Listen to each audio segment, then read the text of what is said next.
So it's very similar sometimes to working and hanging out with like middle schoolers. It's just squirrely and weird, and you're not quite sure what's going to happen.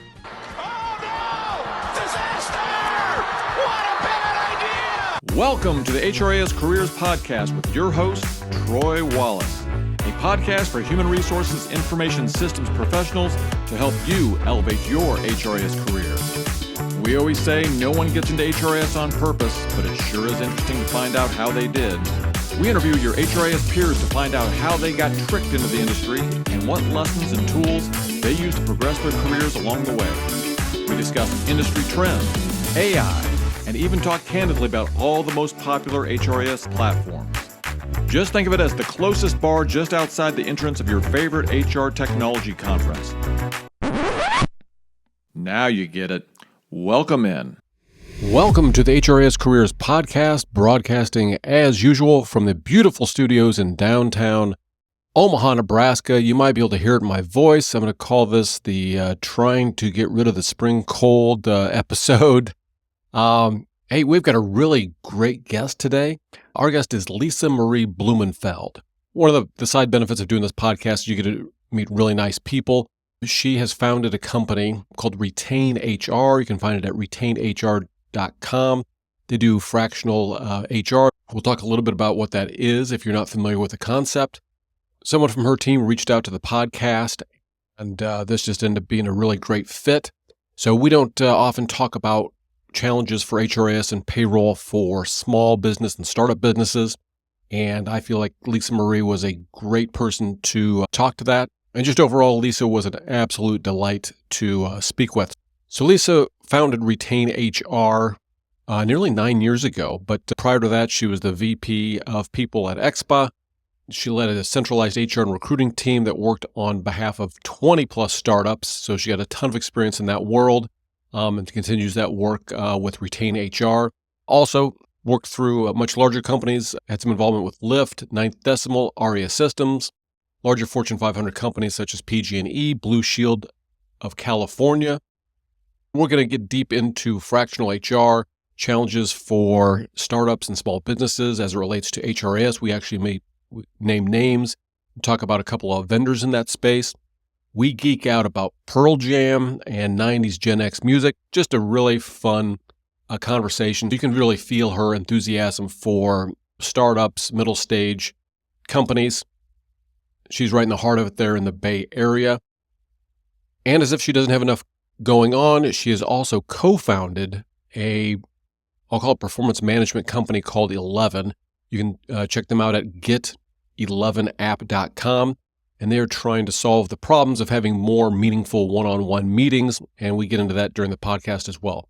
Again, without further ado, let's get into it with our guest, Lisa-Maree Blumenfeld of RetainHR. Lisa-Maree Blumenfeld, welcome to HRIS Careers. We certainly appreciate you being here. Thanks for having me. You bet. I think we had some people connect us in some way, and I'm always looking for interesting podcast guests. And I felt like you had a very distinct career path. Okay. And also, I think you can enlighten us on some things in the HRIS world for smaller companies. Sure. And I will have done your introduction already. Okay. But do you mind, number one, just can be high level. We always are real curious about how people got into HR in the first place. And I have listened to some of your podcasts. I know yours is pretty interesting, not the traditional path. Yeah. And if we could go like high level on that, Sure. and then we're going to get into how you started your company, RetainHR. Okay. I wish, Troy, I could say that my career path was like something that was super well thought out. And that's the same answer I would give for your first question too. But no, in college, I ended up with a degree in religious studies, which is very different. Just loved the historical research of all of it. And so did that. And then shortly after college, I was recruited to be a recruiter, which I didn't really even know that recruiting and HR was a job. But I got into recruiting and loved it. I'd, done a lot of competitive sports growing up. And so the competitive nature of recruiting was really fun, but I also loved building those relationships and getting to know people and what they were looking for, and then helping them find their next role. So loved it, did it for years. But I think the thing that was missing for me is, you spend all this time building these relationships and you get them, hopefully their, dream job.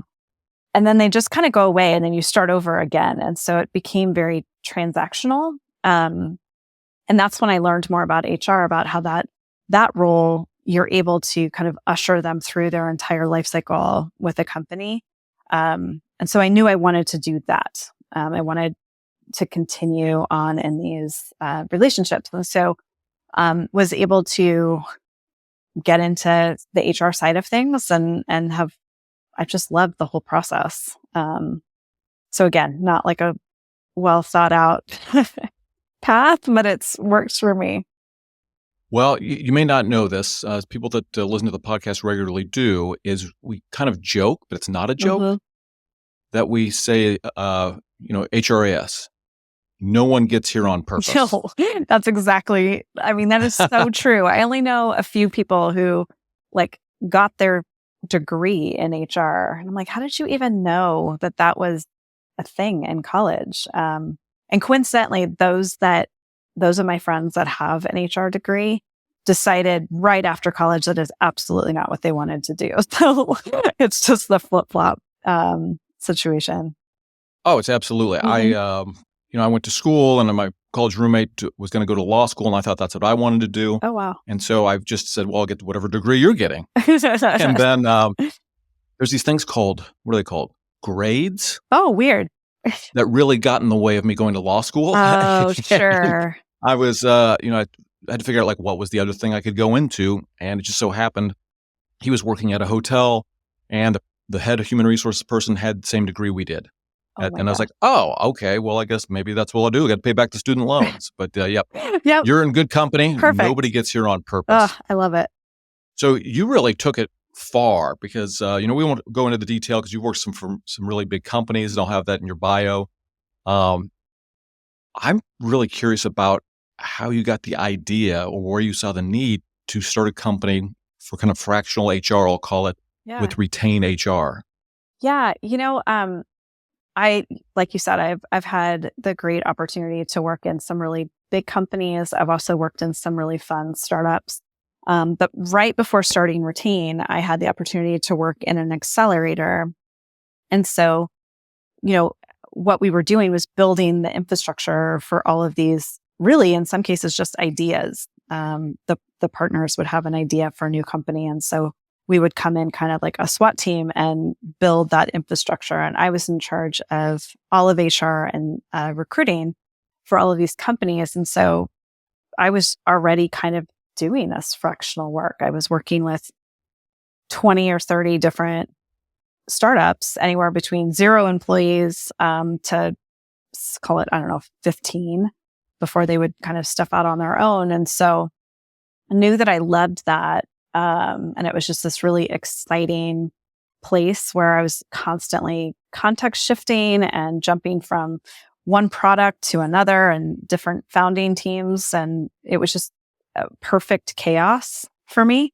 And so when they changed their model and they were no longer offering that same type of service, I knew that I could either go back in-house with a company and run HR again, or maybe there was this market for this more broadly. And so decided to test it out a little. And that was almost 9 years ago. That is good. Can I take you back a half step? Yeah. Because I really always get curious. And I've been listening to Tim Ferriss' podcast for too many years. And he always gets into the real nitty gritty detail. So when you went to work for this company, where you started doing that, when you went to work for that company, was this the position you thought you were entering, or was it a more general HR job?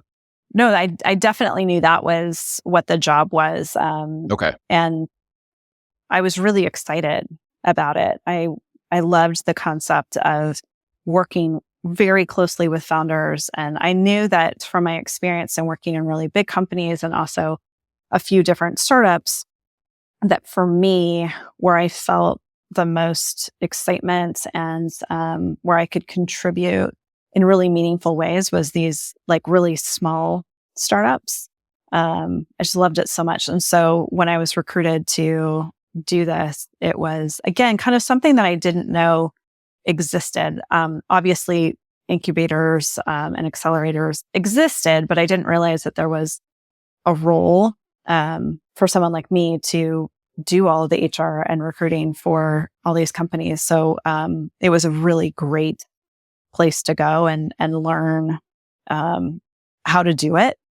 And I was the first one to do it. So I was kind of making it up as I went. And all of that is always so fun for me to do. Yeah, I always thought that, and that's probably why I've stayed more on the consulting side rather than working for one company, is I love to see how different businesses operate. Yep. Right? There's always like the little puzzles. There's some similarities, but there's enough different that you're always learning. Right. So let's take a step forward. Okay. So a lot of the people that are in the audience are HRIS people. If there are dedicated HRIS people at a company, that means they're probably over 300, 500, thousands of employees. So maybe not everybody's familiar with kind of fractional HR services. Right. Can you talk about the types of companies that are maybe your perfect customer or the ones where you find that you provide the most value? Yeah, I would say that Retain is normally brought in to companies with anywhere between like 15 and 20 employees. That's usually like the smallest. We had one that was 2 employees, but it was like a serial founder that I had worked with that had learned that getting HR early is beneficial. And then, we work with companies sometimes for years through a lot of different changes. But I would say that generally we can run alongside a company and own and manage the HR function, sometimes between like 100 and 150 employees. At which time we'll say like, hey, you probably need a full-time person. And we'll help them find that person and bring them in and have a seamless transition. In some of those cases, we've hired HR people, we hire a VP of HR and they're running the function. And then, a couple of years later, they give notice and the company has brought us back in to oversee the department again while they look for someone else. We've also come in to cover people in HR while they've been on maternity leave or, any situation like that. And in some cases, we've gone into really like bigger companies to do a project or to be a complete third party to handle like an investigation. So there's a variety of things that we can do, but I would say that the majority of our work is companies that are, call it 20 to 100, 150 employees. Got it. So do you supply professional employer organization type activities? Is that one of your offerings, or is it more you need the HR need, we'll come in, we'll plug ourselves into your current infrastructure and we'll run with that? Or can you kind of come with a full stack, including like PEO? Yeah, we can do the full thing. It just really depends on what the company needs. So we have some companies, if we're talking HRIS, right? We have some companies that are full PEO, but we would oftentimes do the evaluation of what does the company need? What systems are out there? What would be the most ideal for the company, and kind of run them through that process and handle the implementation, the employee training, making sure that it's running smoothly. So that on the HRIS side is kind of where we play. But then we're doing like performance reviews and, things that the HRIS system, they're not going to get involved on an employee basis in that way.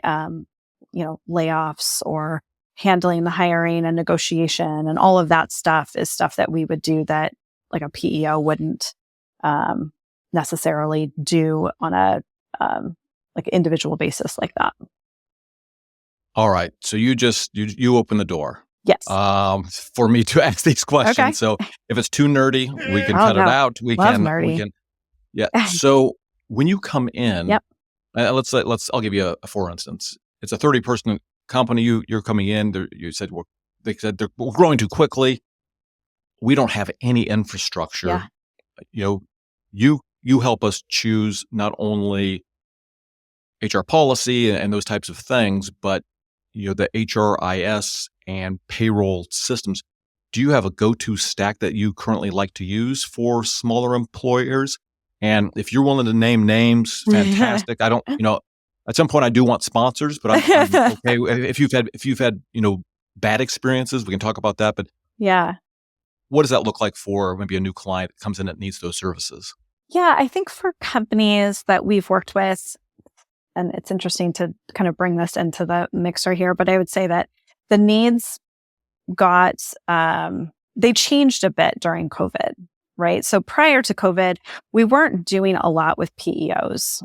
Even though you would think that small startups would lean that way, I think just the expense of PEOs was too much. And so they wanted to keep a lot of that in-house. Right. So we work very frequently with companies like Gusto. Okay. So again, not a PEO. The company is responsible for their own policies and handbooks and all of that, but it's a great tech stack, if you will, for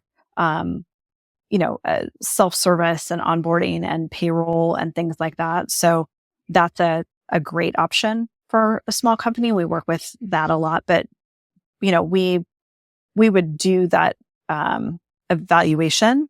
So generally coming into a company, like you said in your, for instance, it would be kind of doing an audit of where are things now? What is your headcount plan? What is your funding plan? What are going to be the needs of this HRIS? Because putting a company on Gusto that's going to get to 300 people in 2 years is not going to scale as well. So let's really think about the future needs, because switching out an HRIS can be a pain. Oh no! Disaster! What a bad idea! And we do that too. But even just from the employee perspective, it's just complicated. So we want to pick something that'll last for the company for a while.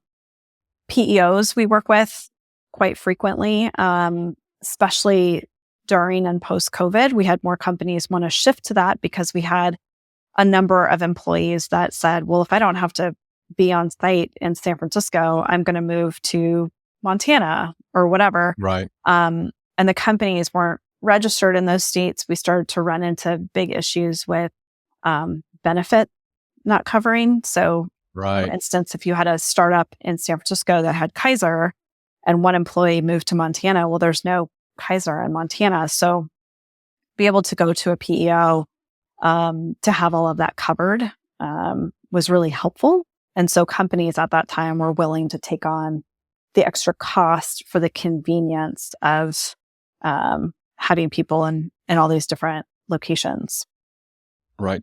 And would a Gusto, and I'm familiar with them because I keep a list of all of the vendors in general. And by the way, Gusto, this was not a paid endorsement, but it could be. It could be, right? Can Gusto handle like the benefits piece as well? Yeah. For not only enrollment, because a lot of systems can do that now, but also the brokering and the actual procurement of the insurance and all of those pieces, or is that things that you end up doing? No, Gusto will do that. And so they, through their system, they'll take a look at what the employee base is. And we'll work with them like through a survey. And we also have like a benefits support person prior to open enrollment that will help them identify the needs. And then they'll come up with like, here's 3 options for you to look through, right? And here's kind of the, all of the different information, and like you can compare prices and whatever. And then for me, what I would do is the evaluation of those. And if any one of those work, then great. And if not, I would ask them to kind of reshuffle the deck and find us something more appropriate. But if there is a carrier or carriers that would work, then we kind of take it from there. But it all goes within their system. So when someone is doing open enrollment, it's all doing that. And they're the midpoint between the employee and employer and the carriers as a broker. Got it. So for the most part, they can be a one-stop shop. Do you find that, I'm just going to keep making this one step more complicated I love for it. you. So let's say that same 30-person company, Yeah. they've got 10 people, 3 in California, 2 in Texas, the rest scattered in the United States. The other 20, they've got 4 in Estonia Okay. and 2 in Mexico. Yeah. Is it still a gusto, or are you finding that there's someone better to help with that kind of either employer of record situation or international? The international obviously adds a lot of complexity.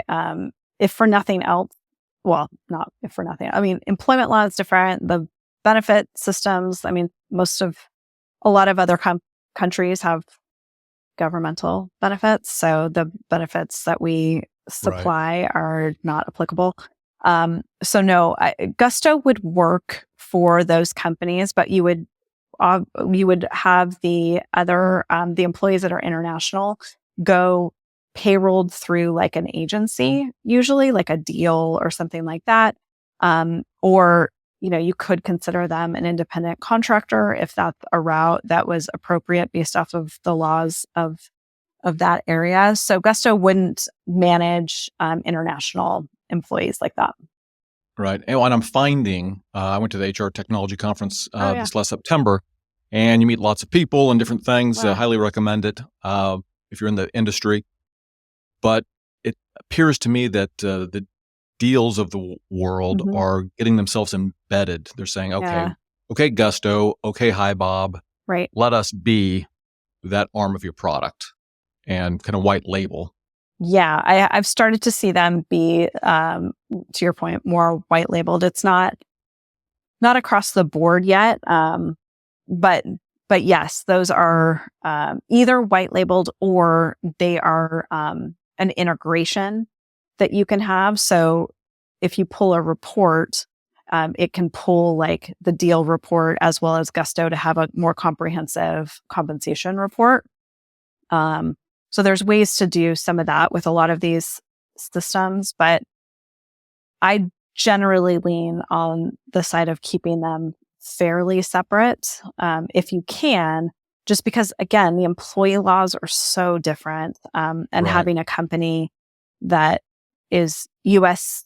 focused, kind of dabble in some of these other country laws is not going to protect the company so much. So I like to keep it fairly separate if possible. Yes, I just had a situation like that myself with one of my clients, and yes, they're not good at it. No, they're not. They're very good at it if they try and go outside their home country. All right, so I know we have limited time with you, so I want to get into this right away. So I know you've started a second company, or at least maybe with some partners, called 11.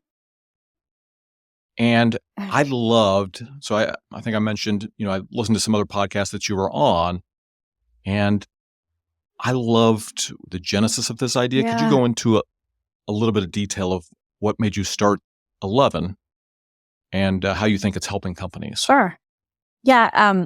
So there's 4 co-founders on this, and one of the other co-founders, Thomas, he is an executive coach. And so he was working with a lot of founders and leaders and figuring out that there has been this breakdown in communication, at least intentional, meaningful communication between leaders and employees. And like I was noticing it on through a different lens where we were doing a ton of exit interviews and learning that people were leaving their companies, not necessarily because they were recruited out or whatever, but because they didn't feel a connection with their manager or someone in leadership, hadn't taken the time to get to know them and know their core values and know what was important to them and how they can fit into that. And, in talking to them about like, well, wait, do you meet with your manager? Like, what do you guys talk about? Their one-on-ones were, there would be an agenda. They would talk about like what they did. It was like a checklist. But there wasn't this, the ability, or there wasn't a focus on having these intentional conversations about, from a coaching and mentoring standpoint. And I think that has just been something that's broken down over time with folks across the board. In addition to that, we've implemented so many amazing tools for communication, such as Slack that I use constantly. But you get a ping on that, and your instinct is to respond right away, right? If someone sends you something through Slack. And so it's caused increased anxiety for people, and it's decreased people's processing of information and responding in a thoughtful way, right? You're just kind of firing off responses because you feel like it has to be immediate all the time. So we wanted to build an app that allows people to record what they're thinking and what they're feeling in the moment. So you could be walking your dog and having a thought about your one-on-one and how it just didn't feel good, or like your OKR and how it's not working out well, or how you just want to like thank your manager for taking the time. And so you can just pull it up on your watch or your phone or whatever and record it. And then it gets sent to the person that you're hoping receives it. And then they can listen to it on their own time. They're not being notified or pinged. There's not a red receipt. There's not all of the things that cause that anxiety. But for you, if I were to send you something, you could take some time, listen through your messages, and take the time to respond in a meaningful way in your next one-on-one. So you're connecting that or creating that connective tissue between your team, and that then creates more trust and loyalty. So our hope is that it helps increase retention within companies. So if I'm thinking about this, because I'm always looking for what removes the friction. Yeah. And I just decided, maybe in the last month, I said to myself, oh, this person just really gave me great service. Mm-hmm. It was just a help desk person for one of my clients. And I Yeah. said, I want to recognize them in some way. Well, it sat in the file. Thankfully, I didn't forget about it. Right. And I did finally, 3 or 4 weeks later, put it in their kind of kudos Yep. system. But I could have easily forgotten that. Sure. How is what the process you guys are building, like kind of reducing the friction? Is this stuff held immediately into someone's performance appraisal, so you make sure and talk about it at your next one-on-one, or how does that work? Yeah. So what we're trying to go is for simplicity. So if you and I work together and I wanted to, later on I'm doing something and I'm like, gosh, that was just such a fun experience, and I just wanted to tell Troy that was great, I can just send it to you. Again, as simple as like pulling up my watch. I don't have to like sit down and try to think of some eloquent email or whatever. It can be more intentional, right? Of just, hey, I just wanted to thank you. That was so fun. You're so great at what you do. I just wanted to let you know, and just send it to you.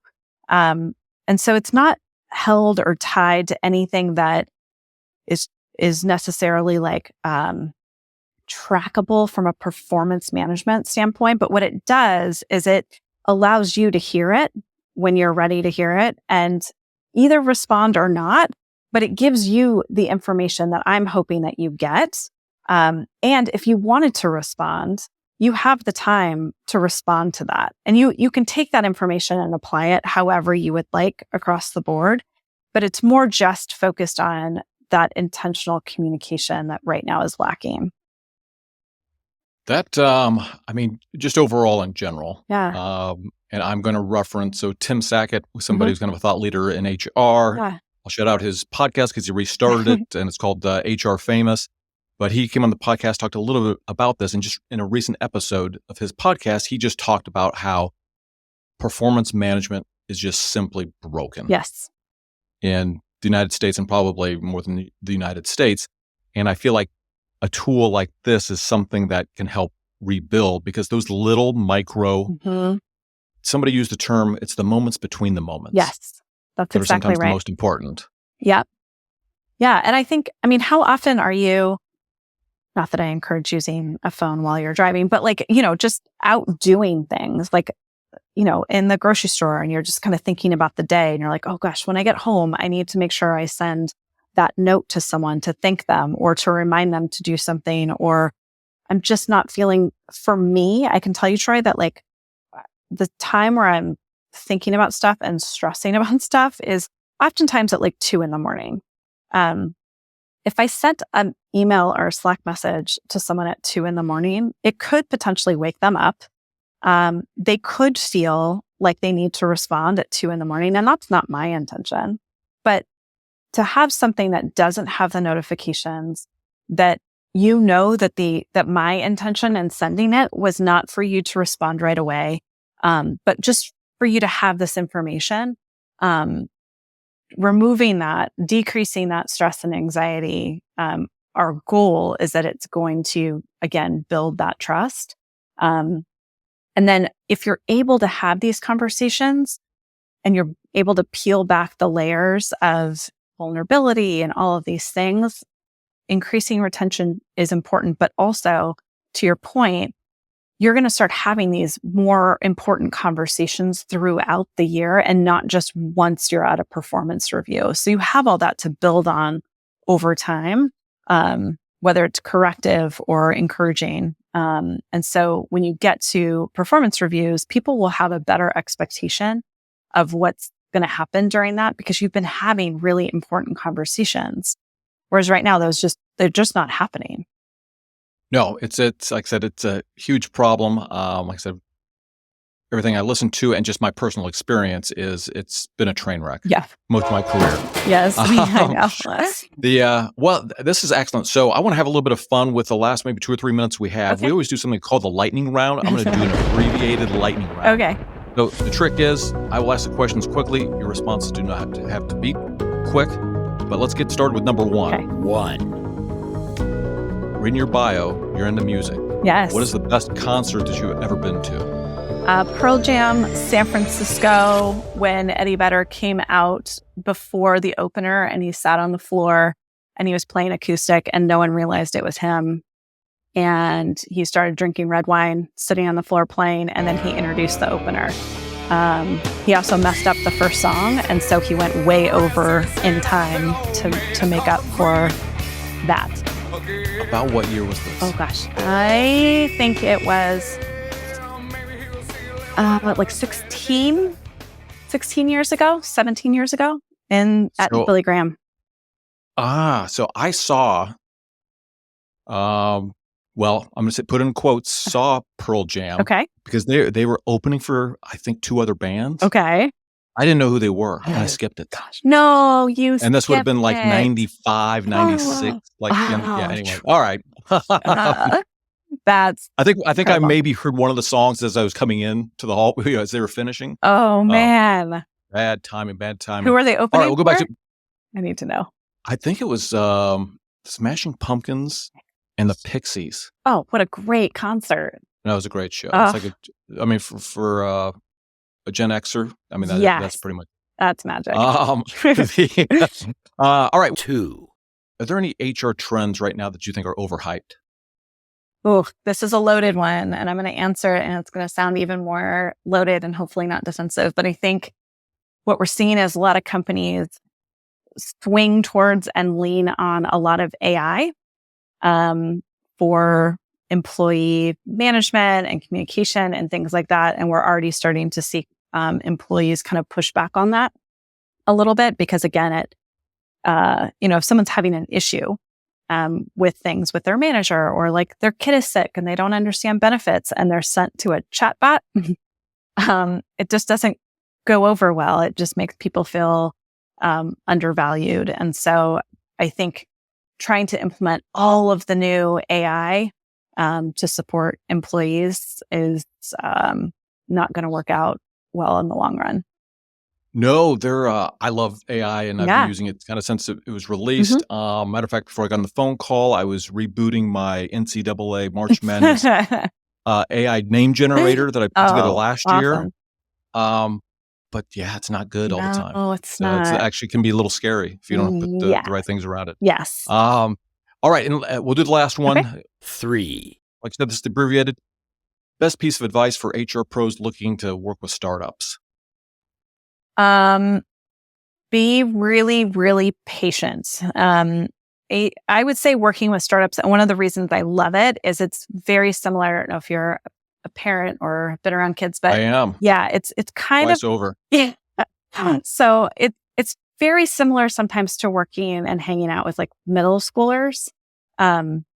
It's just squirrely and weird, and you're not quite sure what's going to happen, and you have high highs and low lows. And if you deal in that space okay, then this is a good space for you. If that time, that again, the high, low lows all over the place, not quite sure what's happening, stuff is stressful or annoying or whatever, it's not going to be the best place for you. So I think in general, whether it be working with middle schoolers or working with startups, like having the most amount of patience and just deep breaths as much as possible is what I would say.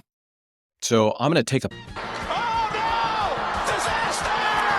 What a bad idea! pass then on working with startups because I just had one that left middle school and I have one going in next year. So I got enough of that in my life Yes. at this point. We have one in middle school, one in high school, and 2 in college. So it's there you go. Understand the time. I'm looking forward to getting one that can drive. At the same time, I'm not. Yes. I'm sure that's a whole nother set. A whole nother thing. Issues. We just took 2 of our kids to Nashville because they turned 21.